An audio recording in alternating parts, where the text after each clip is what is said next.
দেখুন, বাংলাদেশ থেকে তো বিদেশে জনশক্তি রপ্তানি হয়েছে শহীদ প্রেসিডেন্ট জিয়াউর রহমানের সময় থেকেই। স্বাভাবিকভাবেই শ্রম বাজার বিএনপির রাষ্ট্র পরিচালনার একটা গুরুত্বপূর্ণ অনুষঙ্গ। প্রবাসী কার্ডটা খুব দ্রুত ইন্ট্রোডিউস হবে এবং আমাদের আগামী মাসেই আমরা প্রবাসী কার্ডটা প্রাথমিকভাবে শুরু করছি, যার মাধ্যমে বিশ্বের যেকোনো জায়গায় যখন আমাদের প্রবাসীরা যাবেন, ওনারা এই কার্ডটার মাধ্যমে বিভিন্ন ধরনের সুযোগ সুবিধা পাবেন। নতুন শ্রম বাজার খোলার বিষয়ে আসলে আপনাদের কি চিন্তা ভাবনা বা পরিকল্পনা? দেখুন, বাংলাদেশ থেকে তো বিদেশে জনশক্তি রপ্তানি হয়েছে শহীদ প্রেসিডেন্ট জিয়াউর রহমানের সময় থেকেই। স্বাভাবিকভাবেই শ্রম বাজার বিএনপির রাষ্ট্র পরিচালনার একটা গুরুত্বপূর্ণ অনুষঙ্গ এবং আমরা বিশ্বের অনেক দেশ যেখানে ইতিপূর্বে হয়তো সেভাবে শ্রমিক রপ্তানি হয়নি, সেগুলো উন্মুক্ত করার জন্য কাজ চলে যাচ্ছি। For instance Japan, Korea, China, যে দেশগুলোতে হয়তো জনশক্তি রপ্তানির সুযোগ রয়েছে কিন্তু ভাষাগত সীমাবদ্ধতার কারণে যাওয়া যেত না, আমরা তৃতীয় ভাষা ইন্ট্রোডাকশনের মাধ্যমে সেগুলোকে সহজ করেছি। ইতিমধ্যে বিদেশে যারা যেতে চান তাদের জন্য ভাষা থাকলে আমরা সহজ শর্তে ঋণের ব্যবস্থা করেছি। বিশ্বের অনেক দেশ আছে যেখানে হয়তো জনশক্তি রপ্তানির সুযোগ রয়েছে কিন্তু বাংলাদেশে তাদের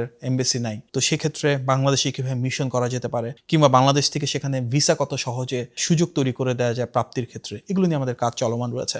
আমাদের বিভিন্ন দেশে যারা দূতাবাস রয়েছে তারাও লোকাল ডিমান্ডটাকে তৈরি কিভাবে করতে পারে, সেই ডিমান্ডের আলোকে বাংলাদেশে আমরা সাপ্লাইটাকে কিভাবে সিনার্জি তৈরি করতে পারি, এগুলো নিয়ে আমাদের বহুপাক্ষিক এবং বহুমাত্রিক কর্মযোগ্য চালু রয়েছে। এটার পাশাপাশি তো আমাদের অনেকেই বিদেশে যে কাজ করছেন, তো এই কর্মীদের অধিকার এবং নিরাপত্তা নিশ্চিতের জন্য আসলে সরকারের করণীয় কি?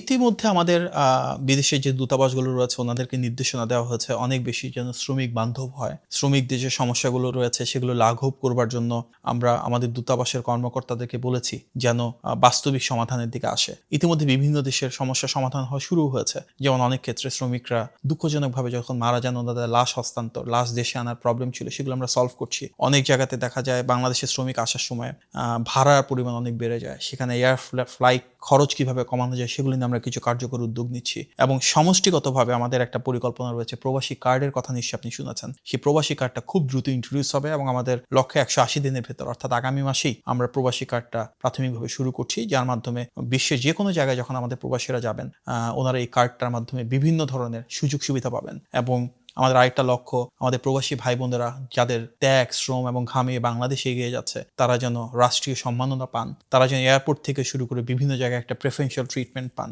যারা দেশে একবারে ফেরত আসবেন ওনারা আরও সহজে লোন পান যদি ব্যবসা শুরু করতে চান, এবং বৈধ উপায়ে যেন রেমিটেন্সটাকে ব্যাংকিং চ্যানেলের মাধ্যমে দেশে পাঠান। সে কারণে প্রবাসী কার্ডকে আমরা আরও কার্যকর এবং গতিশীল করে শুরু করতে চাচ্ছি। প্রবাসী যারা দেশে ফিরে আসবেন তাদের জন্য কি সুযোগ সুবিধা বা কর্মসংস্থান বা ইতিমধ্যে যেটা আমরা বললাম যে বিদেশের থেকে যারা দেশে আসবেন ওনাদের কর্মসংস্থানকে আরো গতিশীল করবার জন্য আমরা সহজ শর্তে ঋণের ব্যবস্থা করে দিতে চাই। ওনারা যেন মেইন স্ট্রিম সোসাইটিতে ইন্টিগ্রেটেড থাকেন সেটা নিশ্চিত করতে চাই। চাকরির ক্ষেত্রে যেন ওনারা সেই ইকোসিস্টেমের পার্ট হন। অনেকে আছেন যারা দীর্ঘদিন বিদেশে চাকরি করে আসছেন, তাদের হয়তো সার্টেন কিছু স্কিলসে ডেভেলপ করেছে, সার্টেন কিছু টেকনিক্যাল নলেজ ডেভেলপ করেছে। এটাকে আমরা আমাদের ইন্ডাস্ট্রির সাথে আরো কিভাবে কমপ্লিমেন্ট করতে পারি, কিভাবে তাদেরকে সেই ইকোসিস্টেমের পার্ট করতে পারি, সেগুলো নিয়ে কাজ করবো ইনশাআল্লাহ।